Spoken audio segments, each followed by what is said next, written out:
শুভ সকাল আমার প্রিয় বন্ধুরা, কেমন আছো সবাই? আশা করি যে যেখান থেকে আমার ভিডিও দেখছো সবাই খুব ভালো আছো, আর আমরাও কিন্তু বেশ ভালো আছি। আর আমি সুপ্রিয়া আরও একটি নতুন ব্লগে তোমাদের স্বাগত জানিয়ে এখন থেকে ভিডিওটা স্টার্ট করলাম। আর এখন বাজে সকাল 6টা। সকালে ঘুম থেকে উঠেছি কিন্তু তখন 5:30 বাজে।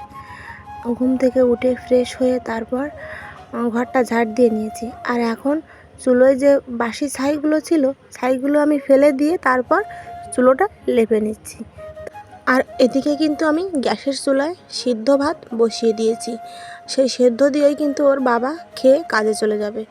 আর আমি চুলোটা লেপে নিয়ে তারপর আর বাদ বাকি যে রান্নাগুলো করব সেগুলো কিন্তু চুলোয় বসাবো।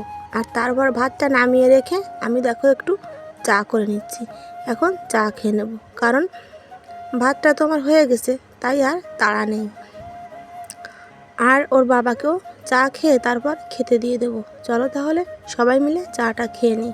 আর এই বিস্কুটের প্যাকেটটাও কিন্তু দিদি এনেছিল, তোমাদের সেদিন দেখাতে আমি ভুলে গিয়েছিলাম।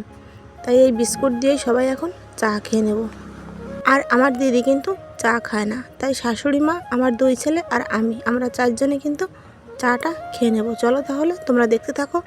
আশা করি ভিডিওটা একটু হলেও তোমাদের ভালো লাগবে। আর তোমাদের কাছে অনুরোধ রইল ভিডিওটা স্কিপ না করে শেষ পর্যন্ত দেখার। আর তোমরা তো দেখতেই পেলে, যখন কিন্তু চা আমি ঢাললাম তখন কিন্তু এই সাইডটায় চার কাপটাতে একটু কমই চা ছিল। তারপর এর ভিতরে কিন্তু আমি গরম জল মিশিয়ে দিয়েছি, কারণ ওটা খাবে আমার রোহান। ওকে তো এত মানে কড়া করে চা দেওয়া যায় না, বাচ্চা মানুষ তো, তাই। আর এই যে দেখো, এখন এই যে 3টে বিস্কুট আর চা নিয়ে আমি বসে পড়লাম খেতে। আর চা খেয়ে দেখো আমি তরকারিগুলোও কিন্তু কেটে নিয়েছি। এই যে কাঁকরোল কেটেছি, আলু আর একটা ঝিঙা ছিল, সেই ঝিঙাটাও কেটে নিয়েছি। রান্না করব এই যে মৃগেল মাছ দিয়ে একটা তরকারি। আর দিদি এনেছিল এই কচু শাক, এই কচু শাকটাও কিন্তু আমি রান্না করে নেব। কিন্তু কচু শাক রান্না করব শুধু পেঁয়াজ দিয়ে, রসুনটা না আমার ঘরে ছিল না, তাই শুধু পেঁয়াজ দিয়েই রান্না করে নিলাম। আর এদিকে দেখো চুলোটা কিন্তু আমি জ্বালিয়েও দিয়েছি। আর এখন আমি 2 সাইডে 2টো কড়াই বসিয়ে দিয়েছি, তাড়াতাড়ি করে রান্নাটাও আমার হয়ে যাবে।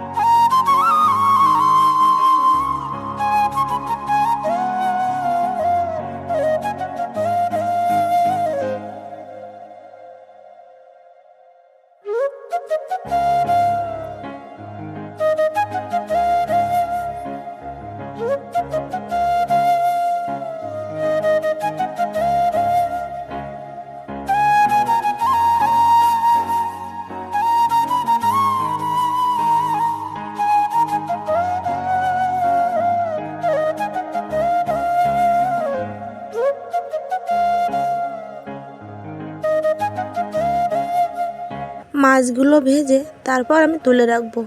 আর তুলে রেখে জিরা ফোড়ন দিয়ে, গোটা জিরা ফোড়ন দিয়ে আমি তরকারিটাও কিন্তু দিয়ে দিয়েছি আর কি।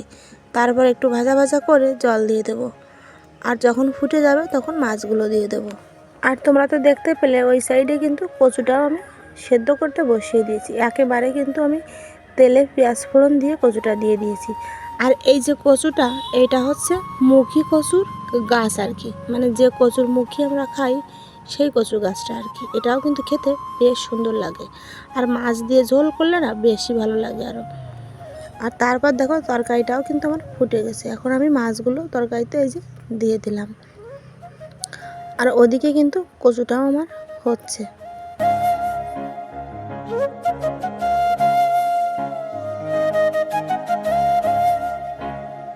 আর এখনও যে বন্ধুরা আমার ভিডিওতে আছো তাদের জানাই অসংখ্য ধন্যবাদ। ভিডিওটি ভালো লাগলে অবশ্যই একটা লাইক করে দিও, আর নতুন বন্ধু হলে সাবস্ক্রাইব করে আমার পাশে থেকো। আর এই যে দেখো তরকারিটাও তোমাদের একবার দেখিয়ে দিলাম। আর কচু তো দেখতে পেলে একদম অল্প একটু হয়ে গেছে, অনেকগুলো কচু ছিল, দেখেছো কতটুকু হয়ে গেছে, আরও কিন্তু শুকাবে।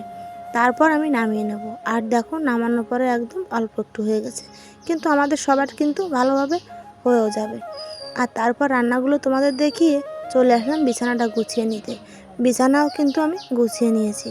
আর তারপর স্নান করে ভাতটাও কিন্তু বেড়ে নিয়েছি, এখন খাওয়া দাওয়া করে নেব। এই যে দেখো কচু শাক, ঢেঁড়স সেদ্ধ আর তরকারি নিয়ে নিয়েছি। আর তারপর তোমাদের সঙ্গে আর কোনো কাজ আমি শেয়ার করিনি আজকে। আর আজকে তো দিদি আছে, তাই বেশিরভাগ কাজই কিন্তু আমার দিদি করে দিচ্ছে, আমাকে একদমই করতে দিচ্ছে না। তারপর চলে এসেছি একদম বিকেলবেলায়। তোমাদের দাদা ভাই বাজার থেকে আনলো একটা পাঙ্গাস মাছ, মাছটাও কিন্তু দিদি কেটে দিল। আর এই যে আমি ধুয়ে নিয়ে ঘরে চলে আসলাম। আলু কেটে নিয়েছি, আর এই যে কয়েক টুকরো রেখে দিয়েছি মাছের ঝোল করার জন্য, আর বাকিটা আমি ফ্রিজে রেখে দিয়েছি। আর এখন আমি দেখো এই যে মাছগুলো তেলের উপর দিয়েও দিলাম, রান্নাটা না বসিয়ে দিয়েছি, রান্নাটা করে নেব। আর আজকের ভিডিওটা না একদম ছোট্ট একটা ভিডিও হয়ে গেছে। তাই লাস্টের দিকে আমি যখন দিদির বাড়ি গিয়েছিলাম তখন নদী পার হওয়ার সময় একটু ভিডিও আমি করে রাখি, সেই ভিডিওটাই তোমাদের সঙ্গে শেয়ার করে দেব। আর এই যে দেখো তরকারিটাও কিন্তু আমি নামিয়ে নিয়েছি, দেখতে যত সুন্দর হয়েছে খেতেও কিন্তু তেমনই হয়েছে। আর এই যে দেখো দিদি এনেছিল কেওড়া ফল, সেই কেওড়া ফলটা দিয়ে, আর তোমাদের দাদা ভাই এনেছে গলদা চিংড়ির ঠ্যাং, এই ঠ্যাংটা দিয়ে আমি টকটা রান্না করলাম। আর সকালের তরকারি ছিল সেটাও গরম করে নিয়েছি। আর রোহিত করে দিল চা, তাই তোমাদের সঙ্গে একটু শেয়ার করলাম। আর চা খেয়ে আমি কিন্তু রান্নাবান্না শেষ করে রান্নাঘরের সব কাজ কমপ্লিট করে স্নান করে এসেছি। আর অনেক দিন পর ভাবলাম যে একটু আমার হারমোনিয়ামটা নিয়ে বসি, দিদি বলল একটা গান শোনাতে, তাই হারমোনিয়ামটা নিয়ে একটু বসলাম। আর এই ভিডিওটা না আমার রোহিতই করেছে, তাই ভাবলাম তোমাদের সঙ্গে একটু শেয়ার করে দিই। আমি নিষেধই করেছিলাম কারণ তখন কারেন্ট ছিল না। আর তারপর দেখো এই যে দিদির বাড়ির যাওয়ার পথে যে ভিডিও ক্লিপটা, এটা তোমাদের সঙ্গে আমি আগে শেয়ার করিনি, ভেবেছিলাম করব না, কিন্তু ভিডিওটা ছোট হয়ে যাওয়াতে এই ক্লিপটাই জুড়ে দিলাম। দেখো এপার থেকে ওপার কিন্তু দেখা যায় না, আমরা কিন্তু ওই পারেই পৌঁছাতে হবে।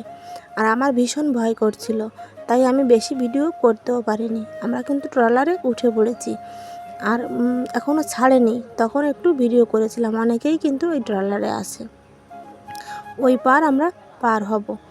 দেখো এপার থেকে ওপার ভালো দেখা যায় না। আর তারপর ভীষণ তুফান হচ্ছিল, আমার তো ভীষণ ভয় লাগছিল, কিন্তু রোহানের খুব ভালো লাগছিল। তাহলে বন্ধুরা ভিডিওটা আজকের মতো এখানেই শেষ করছি। দেখা হবে তোমাদের সঙ্গে নতুন একটা ভিডিও নিয়ে। ততক্ষণে তোমরা সুস্থ থেকো আর ভালো থেকো। আর নতুন বন্ধু হলে সাবস্ক্রাইব করে আমার পাশে থেকো। টাটা।